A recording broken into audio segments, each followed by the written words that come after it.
میں حاضری دیتی حضرت خالد بن ولید دے مزار ہوتے ہمس بڑی بڑی مسجد بنی جڑا سلطان سلیم بنائی جی دیوار اقبال کہتا شوکت سنجر و سلیم تیرے جلال کی نمود فقر جنید و با یزید تیرا جمال بے نقاب. آپ دی قبر انور تے لکھیا کی سی خالد بن ولید دی قبر تے او سنو تے اپنے اندر دلیری پیدا کرو.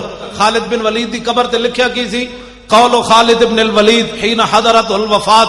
اے گل خالد بن ولید اس ویلے کیتی جدو دنیا تو جان لگے. لقیت قضا و قضا زحفن فرمایا میں بڑیاں بڑیاں جنگاں وچ حاضر ہویا. فما فی جسدی شبر الا وفی ضربۃ بسیف اور رمیۃ بسہم اور طعنۃ برمح.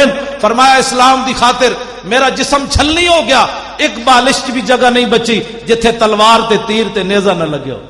داسا مسلمانہ تو تے میں گھر بیٹھ کے ٹنگا کمی جا رہی ہوں تے صحابہ دا جسم اتنا بھی نہ بچے, تو تے میں اسلام دی خاطر کدی چنڈ بھی نہ کھائی ہوئے تے گلاں کریے عشق رسول دیاں.